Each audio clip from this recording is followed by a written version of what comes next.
Sustainable development, we've seen, has three major aspects: economic development, broad-based inclusion, and environmental sustainability, all supported by good governance. But what do we mean by economic development? I want to introduce the main concept of how we measure economic development. Of course, there are many different aspects of a true and proper understanding of economic development, but we tend to use a shorthand, and that is called the gross domestic product of a country.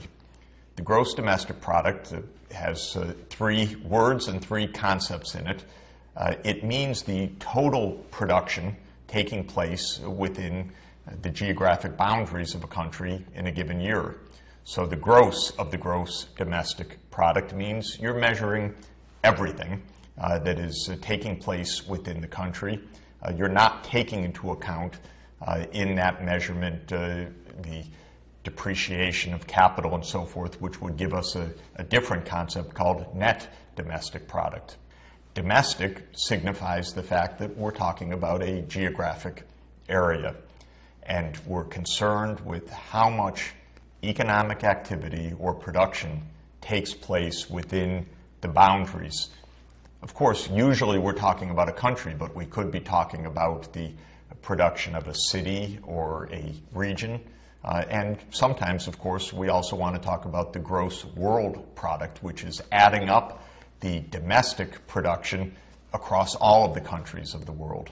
And product or production signifies the fact that what we're interested in measuring is not the accumulated wealth, the wonderful buildings and monuments and roads and infrastructure, the natural beauty of a country which may tremendously raise the quality of life. We're interested in the actual flow of production in a given time period.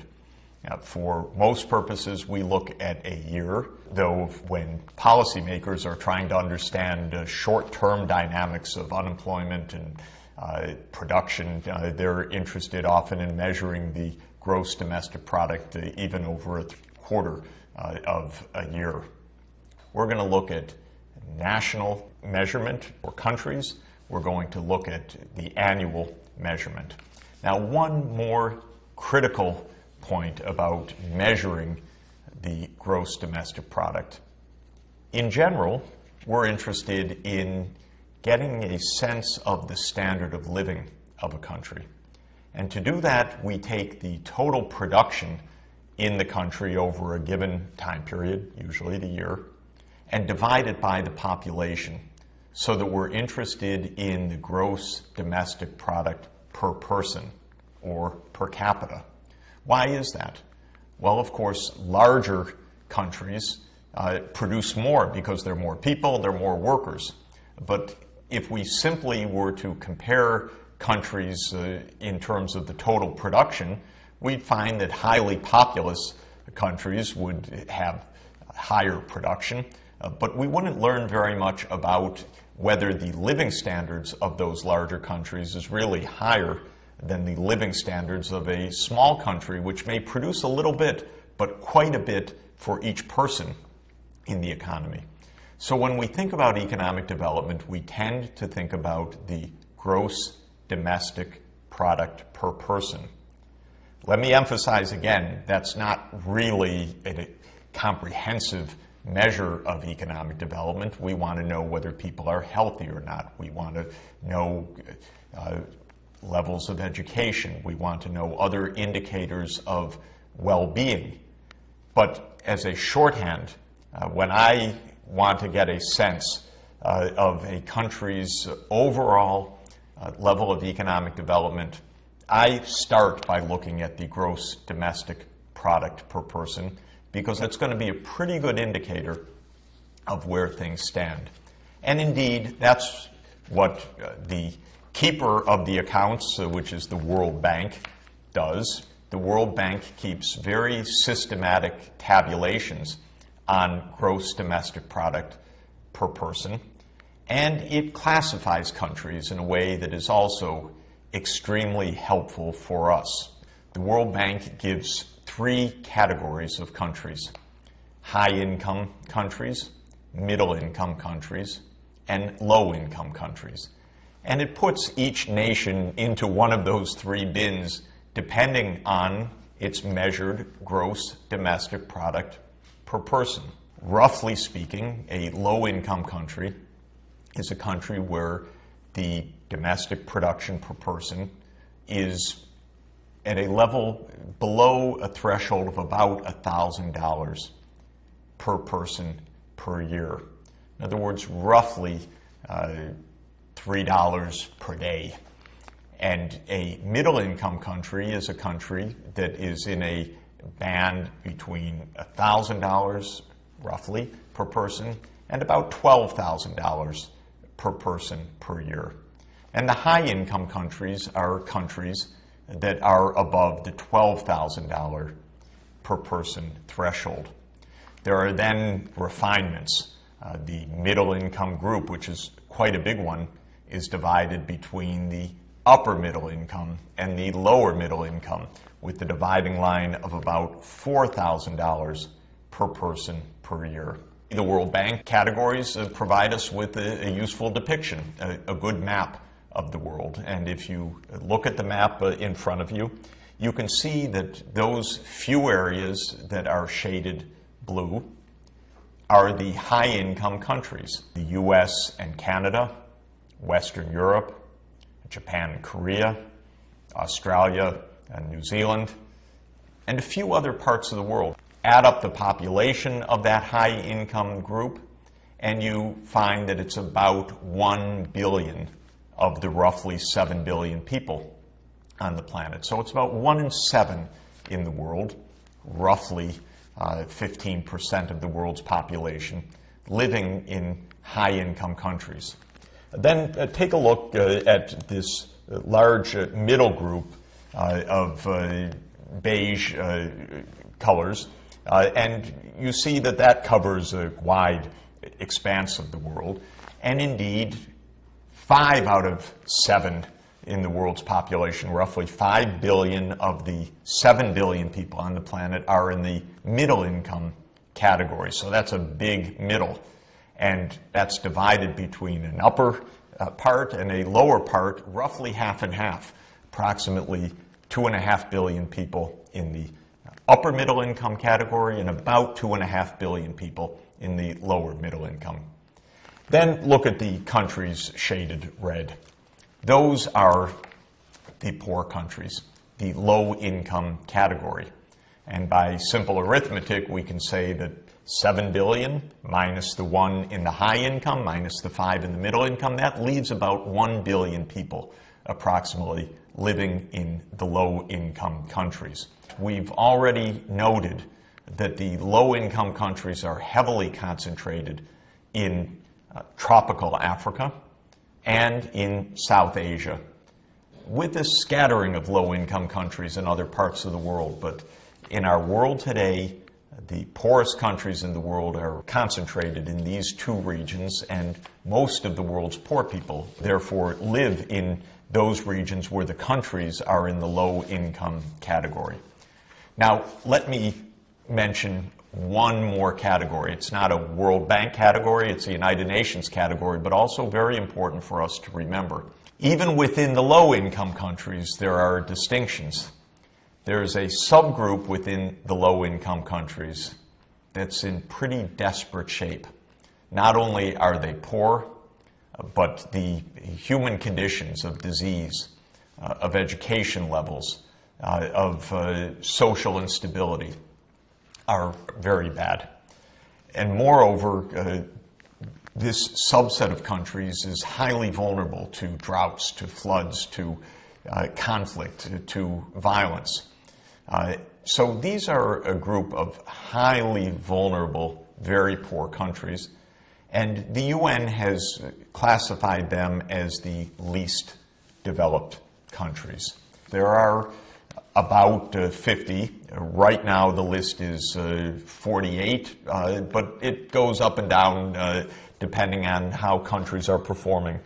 Among the least developed countries, the poorest of those, are, again, heavily concentrated. You see that in tropical Africa, there's a large number of least developed countries. There are several in Asia. And if you look closely at the map, you'll notice something very telling for us. Afghanistan, Nepal, Bhutan, Laos, landlocked countries. This is not by accident. We're going to see that economic development depends on international trade. Being landlocked is a problem. You'll also notice a number of small island economies in the Pacific and also Haiti. Small island economies also can be quite vulnerable and part of the least developed countries. We know what these categories look like intuitively. It's good to remember. London and my own hometown, New York City, among the high-income countries. Middle-income countries, Rio or Sao Paulo in Brazil, where you have a tremendous amount of development and wealth, but you also have the favelas, the slums, countries that are in the middle of the pack, often doing very well and raising income levels. China, another major world economy that is a middle-income country. The poor countries, we know what they look like also because they're more rural. Smallholder farmers, peasant farmers scratching out a living, hardly making ends meet. And for the least developed countries, Somalia, unfortunately, and it's a tragedy in recent decades, really a clear example of what it means to be among the poorest of the poor. Not only desperate poverty, hunger, lack of education, low life expectancy, but lots of violence and lots of political instability as well. Let me mention one more important detail for us in terms of measurement. For everything that I've said so far, in measuring the gross domestic product, the total production is added up and divided by population to get the gross domestic product per person. And since countries have their own currencies, they have to be converted to a common standard. And so the exchange rate is used to convert the national currency into a common, typically US dollar standard. And that's how we make the comparisons in a common currency. But there's another translation that can also be useful. I want you to be aware of it because we will be referring to it many times. And that is to make one more adjustment for the difference of costs or prices in different countries. If you buy an automobile or a television set almost anywhere in the world, the price will be fairly similar because these are goods that are traded internationally and they have a similar price when expressed in dollars in any part of the world.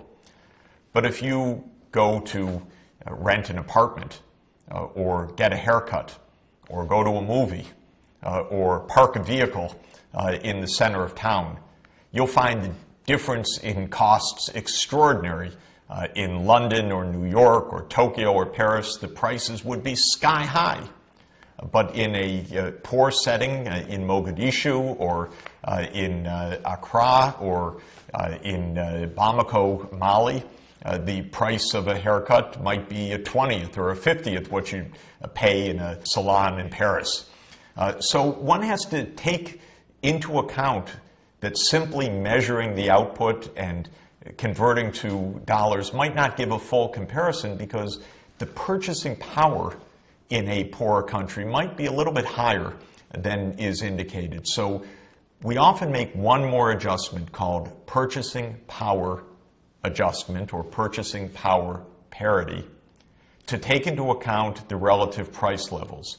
When you do that, you find that poor countries are still quite poor, but they're not quite as poor as they look. Take a case of a country like Malawi, a poor country landlocked in tropical Africa.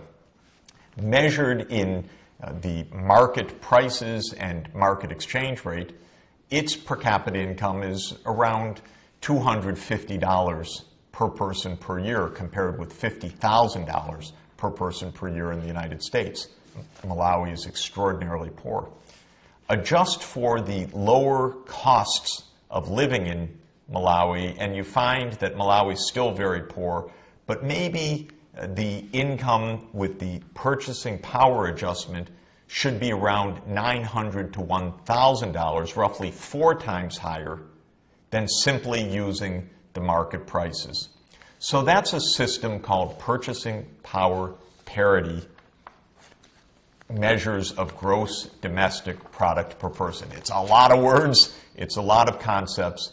The main point that I am stressing is that we measure economic development in shorthand by the gross domestic product per person. We adjust obviously for population, we adjust for currency, and very often we want to adjust for the different price levels. Then we can classify countries and we can study the question, why are countries at different levels of development? How do those different levels of development relate to other things that matter a lot for people? Their health, their well-being, their happiness. And what can countries do that are at the low end of this curve, the least developed countries and the low-income countries, to raise their living standards, to achieve economic growth that is a rise of gross domestic product per person, fast enough to narrow the gap significantly with the wealthier and the higher income countries. That, of course, is one of the key challenges of sustainable development.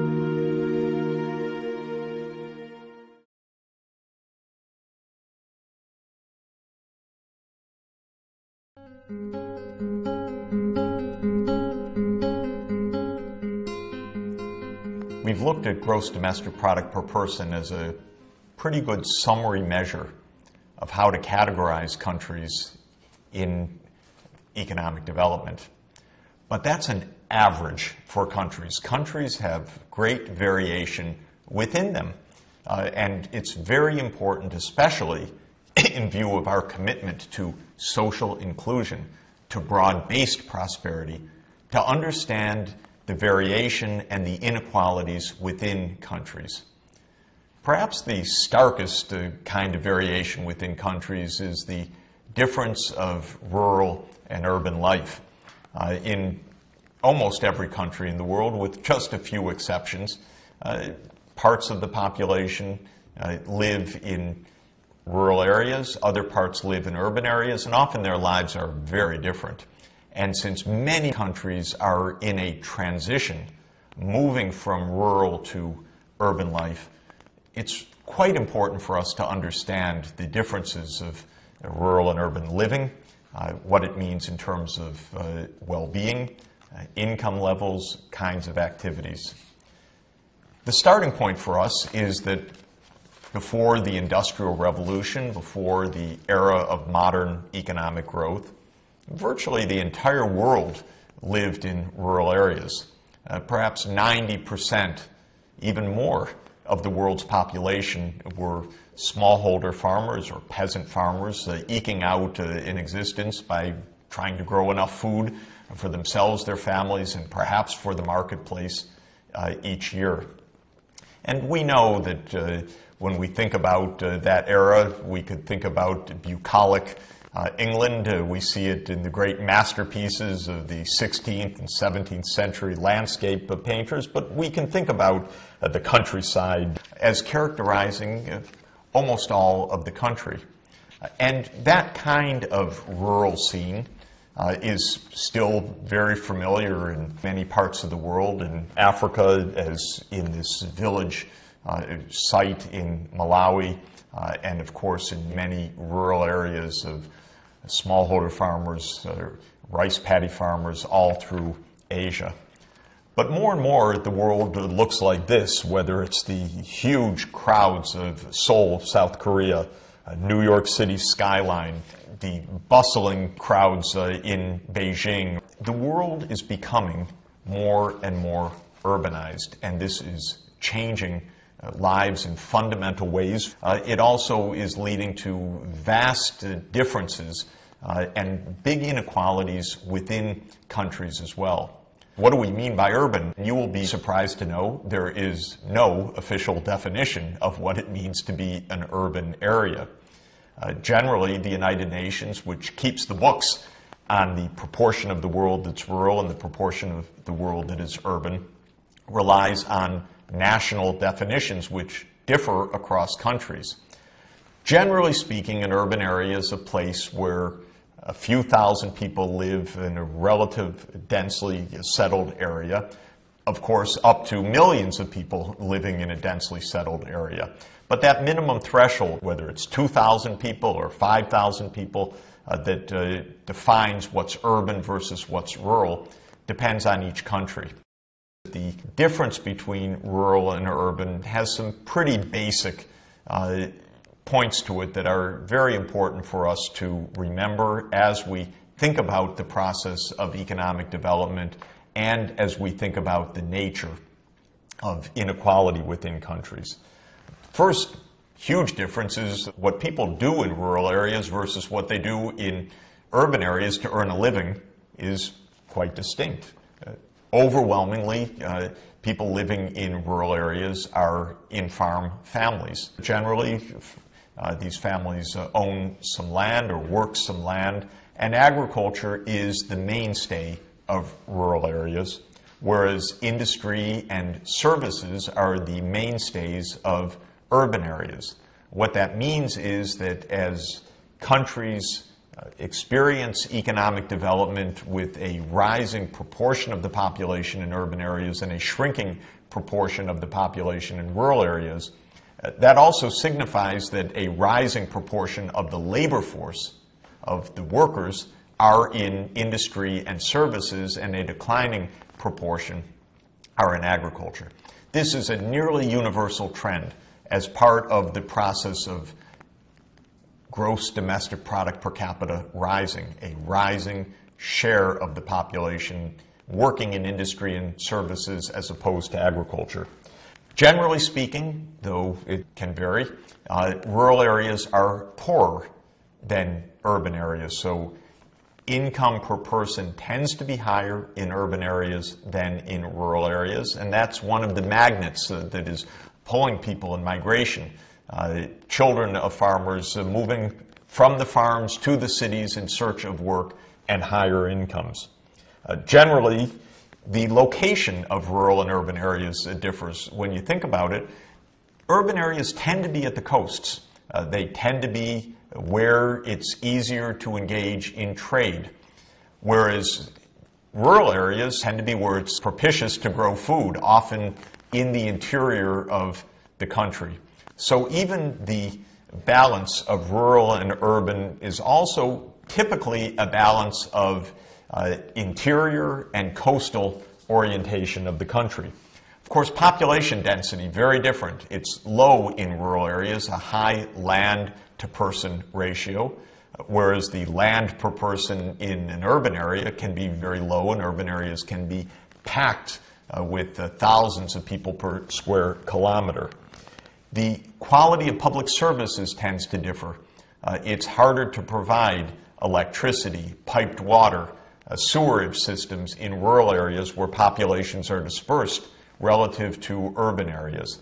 This is one of the reasons why income levels tend to be higher in urban areas.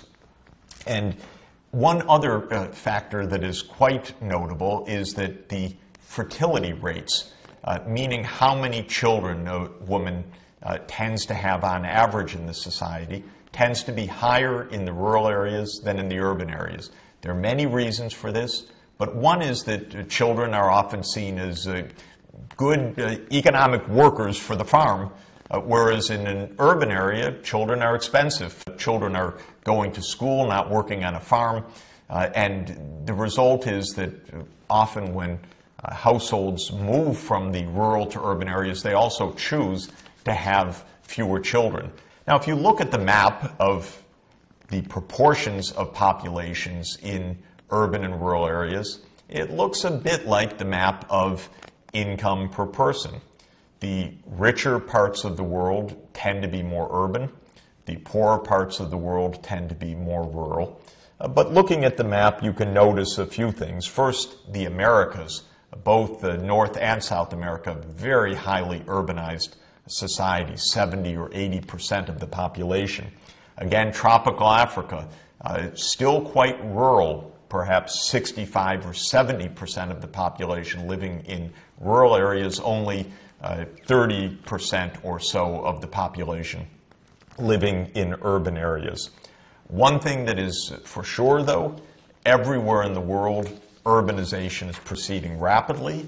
It's part of the economic development process, and if you look at the map of the growth rates of the urban areas, that is the annual proportionate increase of populations living in urban areas. It's actually in Africa where urbanization rates are extraordinarily high. Sometimes urban areas growing 5% per year. How long does it take for an urban area to double if it's growing at 5% per year? Aha, remember the rule of 70 that I mentioned earlier? Divide 70 by 5%, that's 14. It's 14 years then for an urban area to double, for a city of 1 million that's growing at 5% per year to become a city of 2 million. That's a pretty short period of time. You can see that the growth rates of the rural areas is extraordinarily high. The worldwide trend is for urbanization. On net, as the world's population grows, another billion people by 2025, another 2 billion people roughly by 2045, on average, that additional 2 billion of world population, taking us from 7 to 9 billion, will be at an extra 2 billion in urban areas, because the world's rural population has probably peaked at this point. It may even be declining in absolute numbers, whereas the world's urban population is going to continue to soar. And the proportion of the world living in urban areas is going to rise from the current proportion of roughly half and half, 50%, to perhaps 70% of the world living in urban areas by around 2030. You can see that environmental sustainability, healthy cities are going to be a core challenge of sustainable development. And as that process of urbanization takes place, the countryside is also transformed. You look at a country like the United States, where the rural population is maybe only 10 to 20%, and where the farm population is only around 1% of the entire labor force. Farmers are very efficient, working huge farms like you can see here in a wheat farm of huge dimensions in the American Midwest. Whereas in today's rural and poorer countries, you have farmers working very small plots. As the populations move to urban areas, a number of those farms are going to become much bigger, more industrial type farming, less of the smallholder farms and the peasant farming that has characterized these countries till now. So this is, in short, one of the big divisions within countries, the rural-urban divide. The process tends to be in one direction. The arrow is pretty strong from rural to urban in the process of economic development. Along the way, societies are divided, cultures are divided. A lot of urbanization, though, is associated with higher incomes, better public services, better education, declining fertility rates, and that is a pattern that we see in many parts of the low-income and the middle-income regions of the world.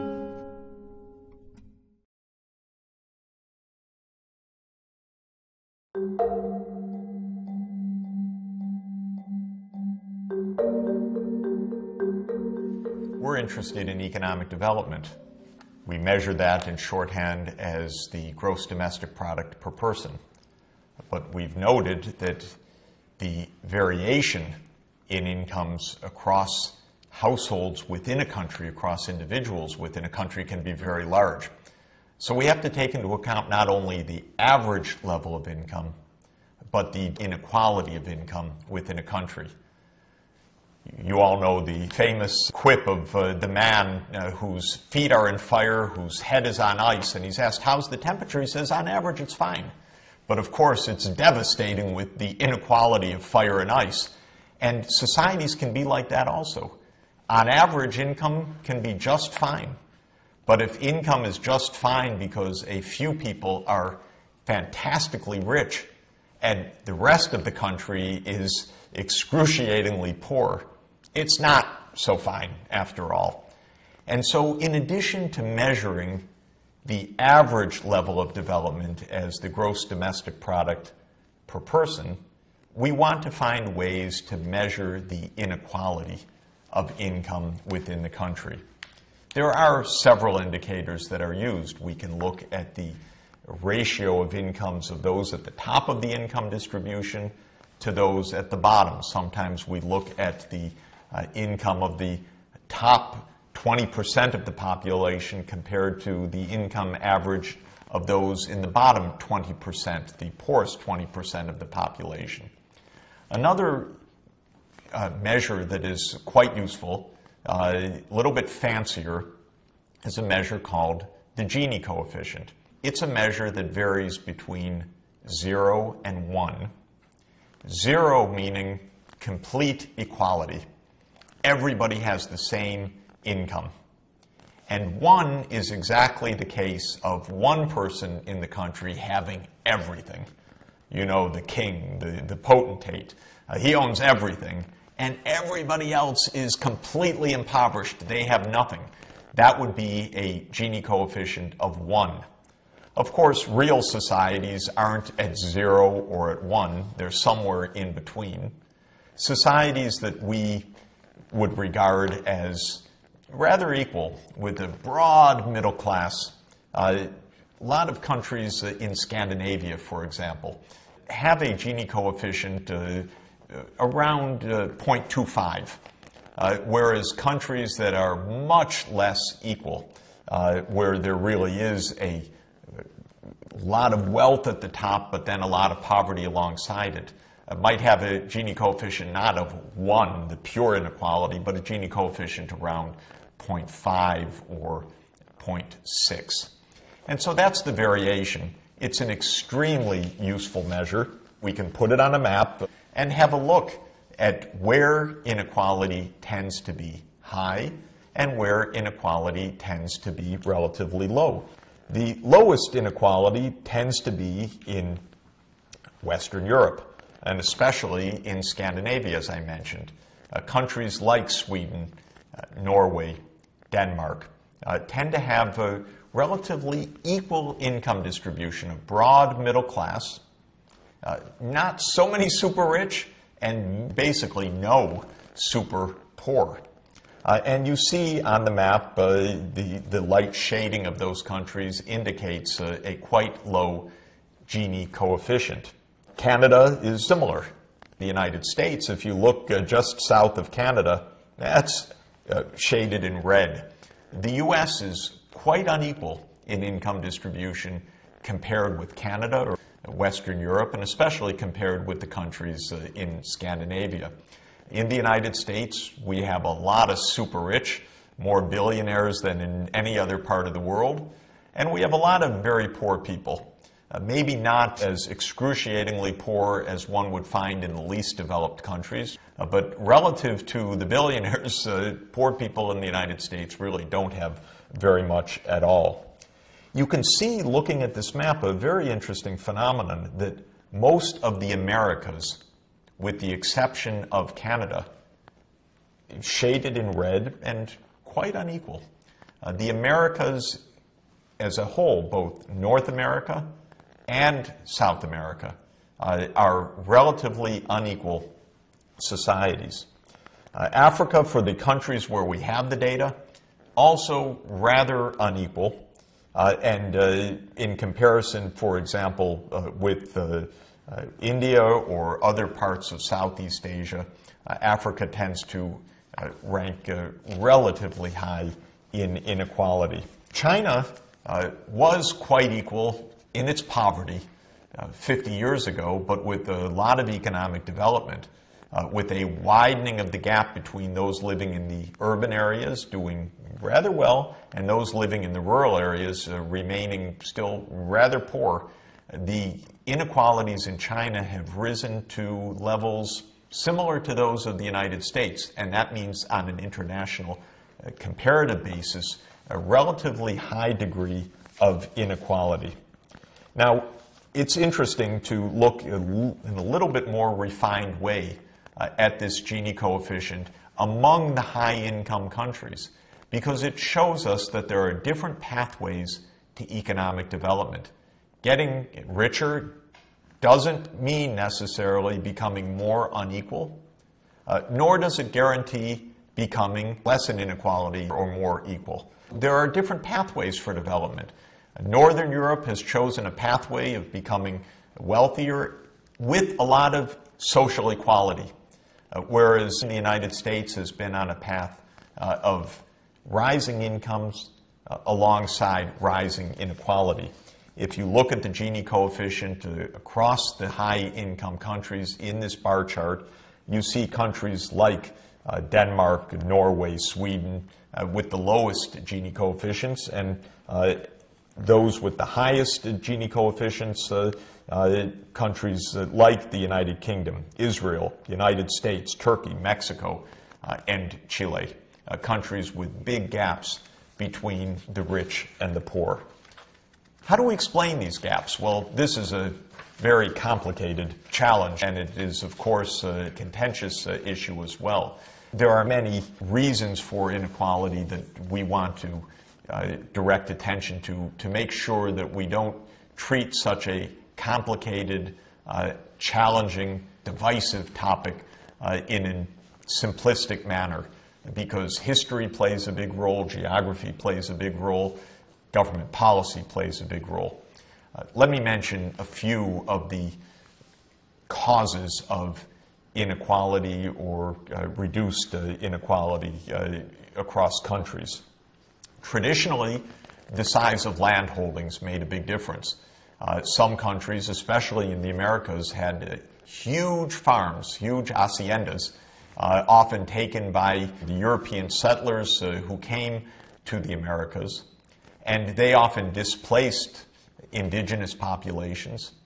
They often brought in slaves, actually, to work those large farms.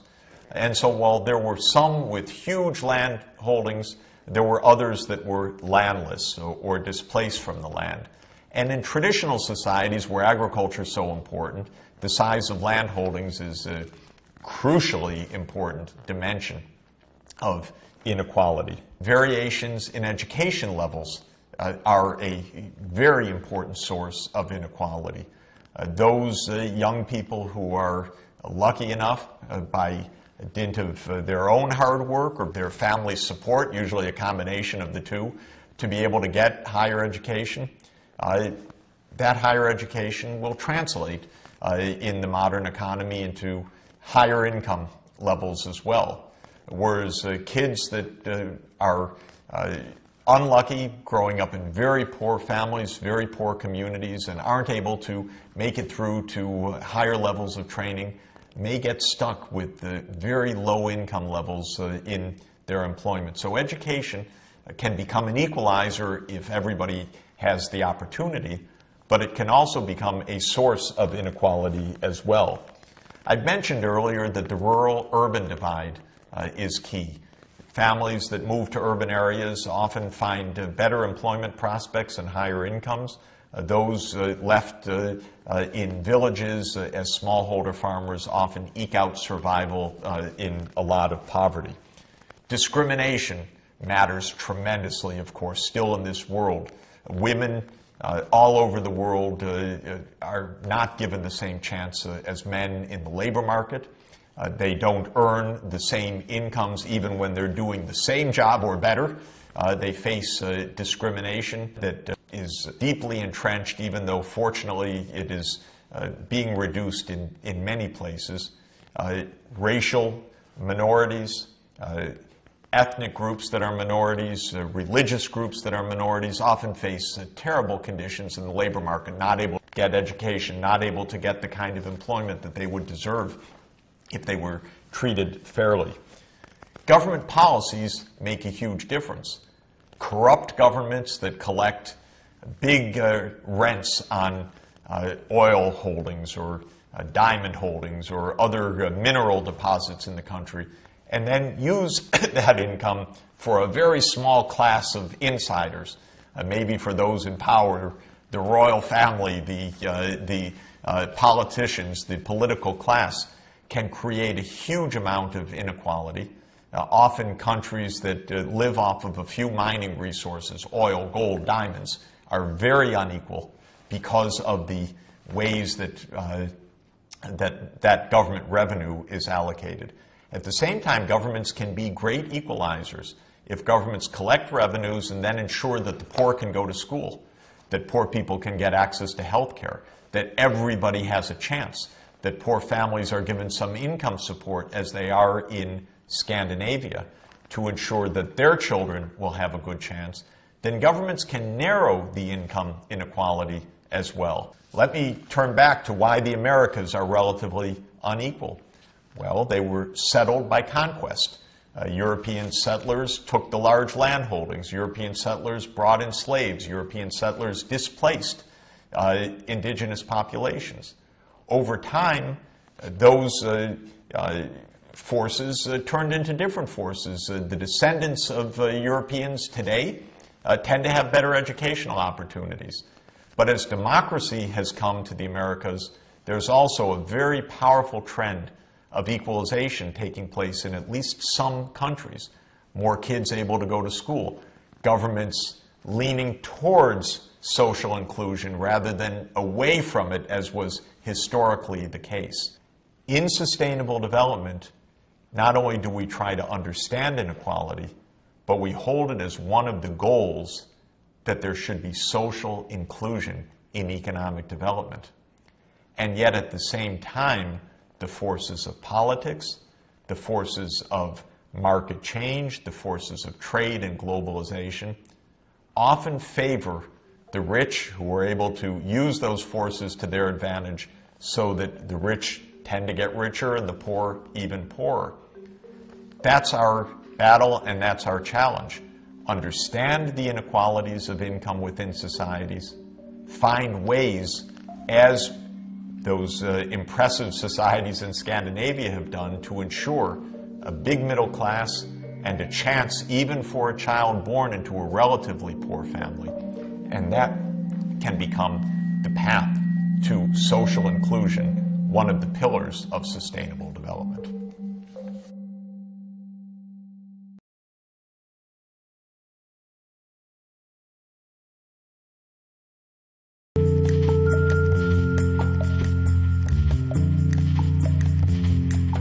We're interested in the quality of life.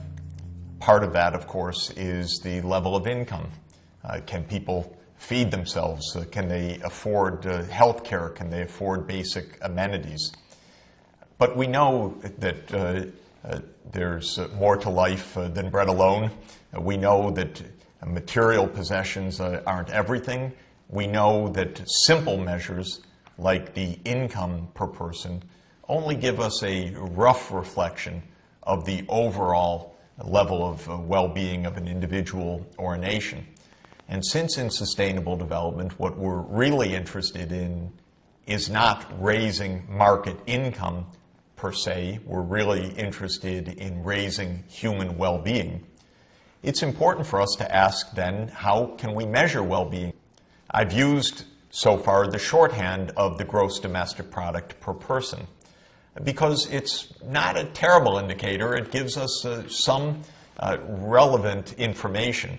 It is not only related to income and not only related to the absence of poverty when that income per person is high enough, but it also is related to other things that we know we care about: education levels, health, and opportunities in life. But of course, we can do better than using one simple indicator of human well-being. And we know that whatever indicator we use, we can't just rely on averages. We have to look at the variation within a society or across societies, as well as the average numbers that we're using. So what are some of the options of measuring human well-being that go beyond the simple calculation of the gross domestic product? per person. One important innovation championed by the United Nations Development Program during the last quarter century is the Human Development Index. It tries to give a more holistic account of human development, to take into account things which empower people, which help them meet their capacities. And it does that by looking at income per person as just one of the three basic dimensions of well-being, adding in indicators of educational attainment, whether it's literacy or enrollment rates, together with measures of health, typically looking at life expectancy at birth. And by taking a kind of weighted average, a part due to income, a part due to education, and a part due to health, the United Nations Development Program has created and now tracked for a quarter century an overall index of human development, or HDI, and we've learned a lot from that. If you look at the HDI, or the Human Development Index, you can see that it looks similar to the map of gross domestic product per person, but it's by no means the same. There are countries that are relatively low on income per capita and do quite well on the Human Development Index because they have good indications of life expectancy and educational attainment. There are, on the other hand, many countries that rank very high in income per capita, but do not have good outcomes when it comes to health and education. Let's take a look at some examples of countries that are rather rich in terms of their gross domestic product per capita, but rather poor on their human development indicators. Equatorial Guinea is such a case. Equatorial Guinea was a completely impoverished country in West Africa until a few years ago when it struck it rich with the oil and gas discoveries. That's potentially good if those oil and gas earnings are used wisely and invested in raising overall well-being. But there's a lag, and there's a question of the quality of governance to accomplish that. As it stands today, Equatorial Guinea ranks rather high on income per person. It's 32nd in the world in income per person, but it ranks 136th in the Human Development Index, meaning that its education and health outcomes are still pretty miserable. It has not yet turned its oil and gas earnings into real benefit broadly for the society. Another example is similar, Angola. Angola is a country in southwest Africa, also a major hydrocarbons economy, also with the opportunity to take those earnings of oil and gas and convert them into broad-based improvements of living conditions. But there has been a serious gap and a lot of corruption along the way, so that Angola ranks in the middle of the pack, 88th in the gross domestic product per capita, but 148th in the Human Development Index. So you see that the Human Development Index adds a lot of useful information for us by giving us a broader-based snapshot than taking the gross domestic product per person alone.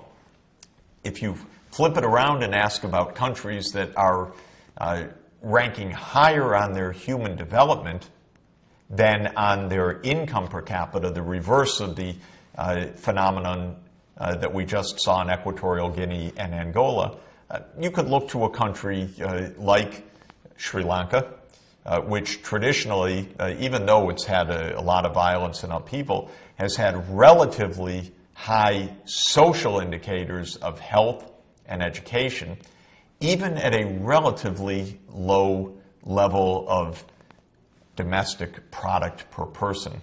Another country quite developed at this point, a high level of gross domestic product per person, but even a higher human development outcome is South Korea.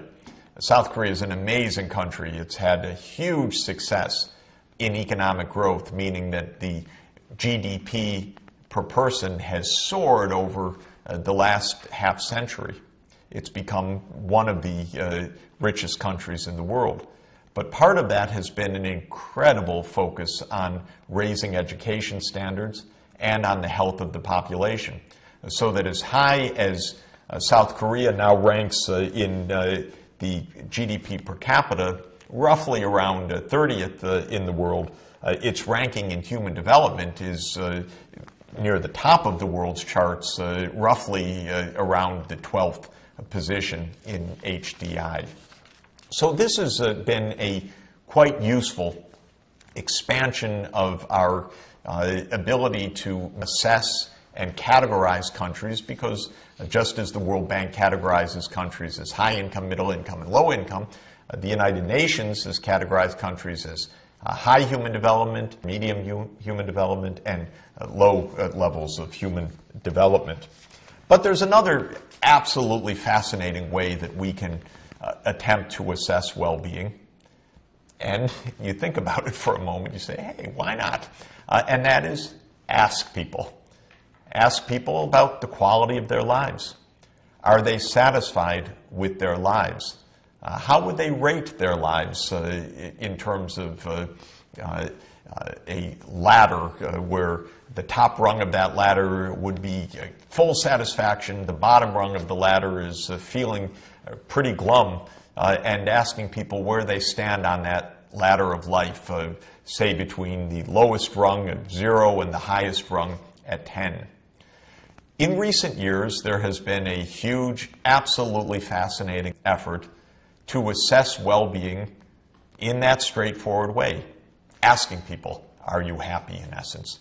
And it's important to note that psychologists and scholars of happiness have found two quite distinct dimensions of happiness and two quite different kinds of questions to elicit that. One is to ask emotionally, did you have a good day yesterday? Were you happy? Positive emotions. And that's sometimes called emotional or affective happiness.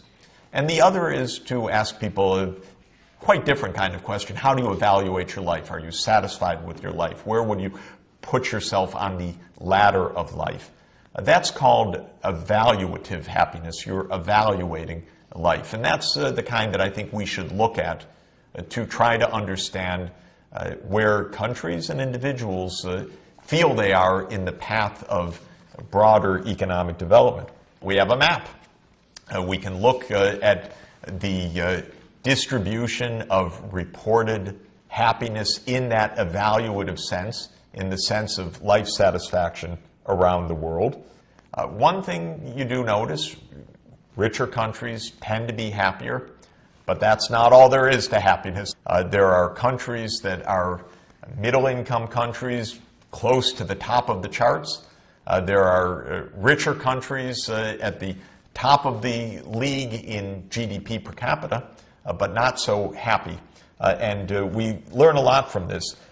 Looking at this, I'm happy to say that the Americas, that's my part of the world, that's a pretty happy part of the world. You can see it in the maps. Western Europe, Australia, New Zealand rank very high on happiness. Some of the poorer regions, perhaps not surprisingly, rank much lower. What do we learn when we study the differences of happiness in this evaluation sense around the world? We find out that income per person, or GDP per capita, matters, but it doesn't matter all that much. We have to keep focused that it's just one aspect of happiness. A second major reason for happiness or unhappiness is the quality of what we call social capital, social connections. Do people have good networks of friends and colleagues? Do they trust others in their community? Do they trust their government to be honest, or is their government corrupt? That's a huge determinant of whether people report their lives to be of high satisfaction or not. Their own health, physical health and mental health, of course, plays a very important role. And what I find absolutely fascinating and important, a theme that I want us to reflect on as we think about sustainable development, is that an individual's values, things that an individual holds to be important, are shown to be strongly related to whether that individual is happy or not.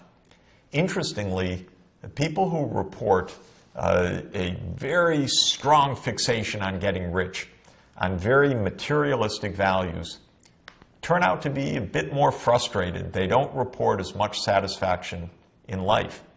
People who report that generosity is very important to them, volunteering, giving, a sense of altruism, contributing to the community, are also values that are shown repeatedly in many studies to be related to a higher level of life satisfaction.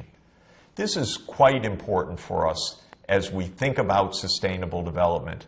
If we simply pursue income per capita, just raise that gross domestic product per capita no matter what, we're going to lose it on many counts. Societies will become highly unequal. The physical environment will come under great threat. But also people will not necessarily achieve the kind of happiness and life satisfaction that they want. If we take a more balanced and holistic approach as sustainable development bids us to do, paying attention to higher income per person, but also focusing on healthy societies, social inclusion, honest government, networks of social support, and if we promote values of generosity, of compassion, of voluntarism, rather than values of strong materialism, of just trying to get rich, that also can help people to become happy. In the end, our goal is satisfaction with life. It is human well-being. We need to take a rich and varied perspective. Fortunately, we have more and more tools to be able to measure, assess, and ultimately to help to promote improvements of human well-being in this deeper and more inclusive sense.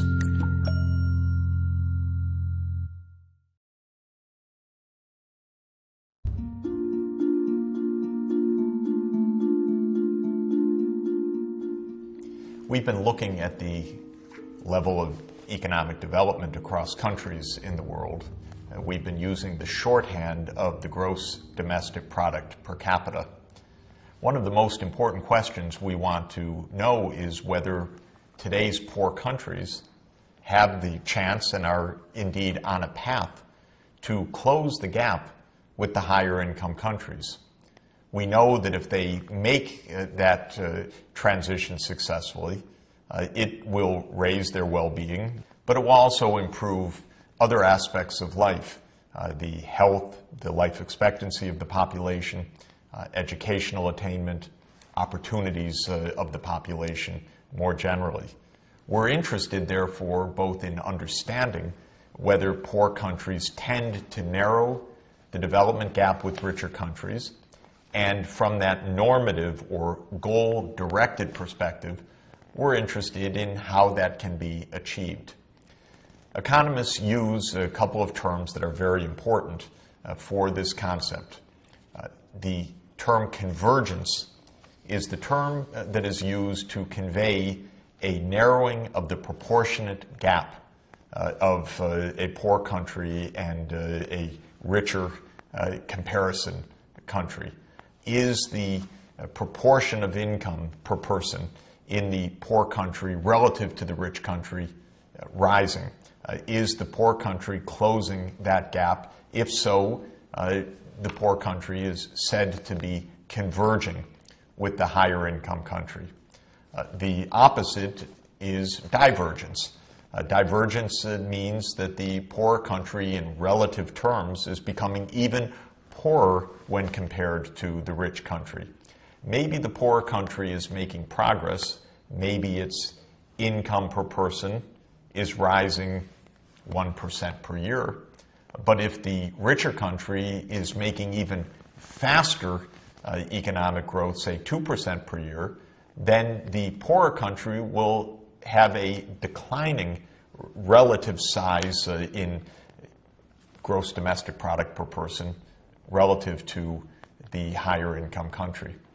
So we want to study whether countries are converging or diverging. That will tell us a lot about whether overall differences of material life, life expectancy, health, education levels, degree of urbanization are tending to narrow between the rich and the poor countries or tending to widen. I would say in this very complicated question, with a very diverse record of now the 193 countries around the world, so no one storyline that fits all, we could say in broad terms that one part of the period of modern economic growth has tended to be characterized by a kind of divergence, and more recently by a pattern of broad convergence. What do I mean by that? We're going to be studying how modern economic growth took off in the Industrial Revolution. And we know that until the Industrial Revolution began, most of the world was poor, most of the world was rural. The gaps of rich and poor countries were quite narrow, not like the huge gaps today. And then a takeoff started with the Industrial Revolution. And with that takeoff, a certain part of the world, a relatively small part of the world, starting in England, spreading to Great Britain more generally, spreading to Western Europe, the United States, Australia, very few other places initially, experienced that industrialization in the first part of the 19th century.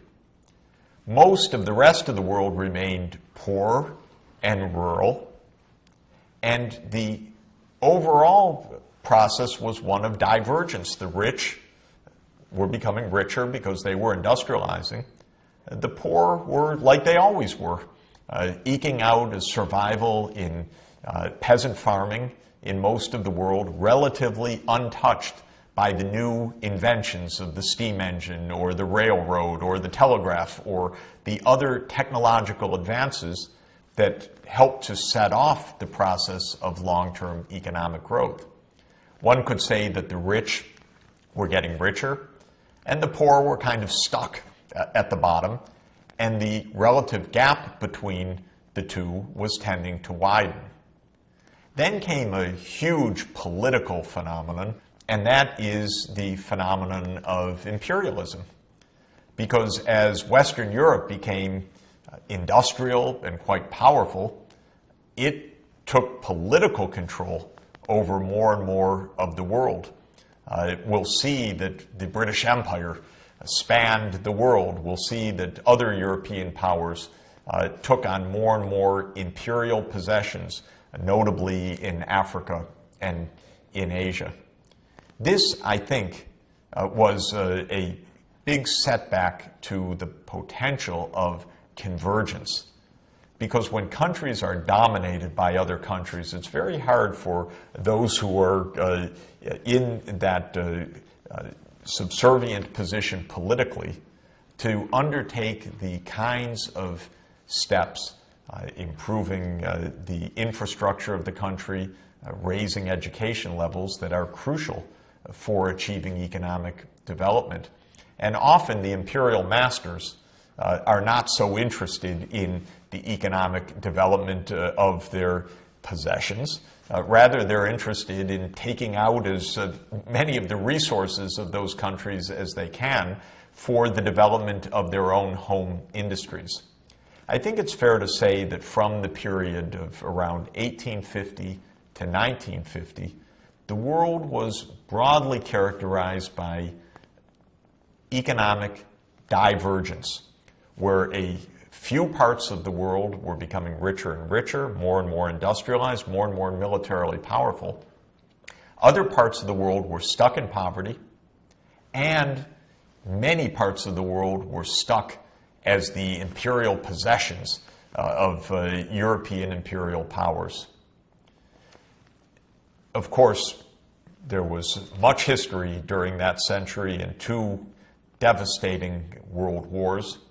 And at the end of the Second World War, a quite different political dynamic, one very important for global economic development, occurred, and that was the so-called end of the colonial era and the decolonization of countries around the world who gained political independence. One of the bright spots of political sovereignty, of freedom from imperial domination, was the ability of more and more countries to undertake economic development on their own. And many countries, when they got independence, said, hey, we're far behind. Now it's our turn to industrialize. We need to take crucial steps, build roads, build rail, electrify the countries so that electrification provides a basis for industrial development, attract industry, both domestic and foreign investors, so that we too can experience the process of economic development. And with that massive global political change, and with further technological developments, better transport, better communications, the new information age, that enabled the poor countries of the world to pick up the pace of their economic development. And convergence, that is faster economic growth in the poorer countries, became more of a usual condition than it had been in the years up to 1950. Since the middle of the last century, therefore, the end of World War II, the end of the imperial age, the beginning of economic development in many former colonies, we've seen a tendency towards convergence. And that is enabling more and more low-income countries to join the ranks of the middle-income countries, and middle-income countries to join the ranks of the high-income countries. One of the crucial goals of sustainable development is that all of today's low-income countries, and especially the least developed countries, remember the 50 or so poorest and most vulnerable among the low-income countries, should make that transition successfully through convergence to middle-income status. And most of them, or perhaps all, have the goal of achieving high-income status through their own economic development. One of our key goals is to understand how that process can work and what is it that impedes convergence among some countries. When we look around the world today, we see ample evidence of countries that were once poor achieving very rapid convergence. China is our most exemplary case, an astounding economic performance over roughly 35 years since 1978, when China began many important economic reforms that put it on a path of convergent growth. We also see parts of the world, today's least developed countries, stuck in poverty. We'll call that a poverty trap that is so tight that they are not yet achieving economic convergence. Niger is an example of such a country. It is a landlocked country in the Sahel region of Africa. You can see on the map that it is a country just south of the Sahara Desert. It's far from the coasts. It's one of the world's poorest countries. It's a country that's just at the bottom of the world's Human Development Index, meaning that not only is it income poor, but also its conditions of education and health are very dire indeed. But not only has Niger had to suffer this kind of poverty, it's been stuck in a poverty trap for a long period. So unlike China, it has not been achieving economic convergence. Let's look at the numbers just as an example. We'll measure the gross domestic product per person in purchasing power parity adjusted terms. Remember, taking into account difference of price levels across countries. If we look back in 1980, the per capita income in the prices of those days in the United States was about $12,000 per person. In China, about $250 per person, very poor. In Niger, maybe even higher than China on the official data at about $450 per person. Now let's fast forward to the year 2010. What's happened? China experienced a decade after decade of double-digit economic growth, with the economy doubling every few years, every 7 years on average. And that meant that by the time 2010 came around, China was no longer at $250 per person. It was now at nearly $10,000 per person. The United States, by then, at about $50,000 per person. Niger, unfortunately, still stuck at below $1,000 per person and still among the least developed countries. If you ask the question about divergence and convergence, China went from being around 2% of the U.S.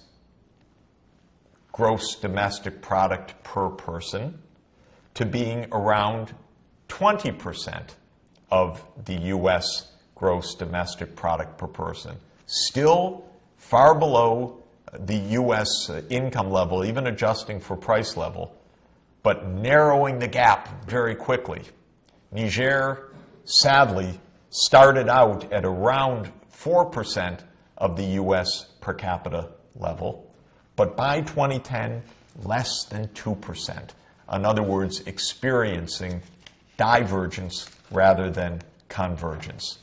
One of our most important objectives in the coming talks will be to examine this process of convergence versus divergence, to try to understand the underlying factors, and really to unlock the keys that can help today's poorest countries get on a trajectory of convergence so that they too can have the improvements of material life, improvements of health, education, income per person that we know can be an important component of improved well-being.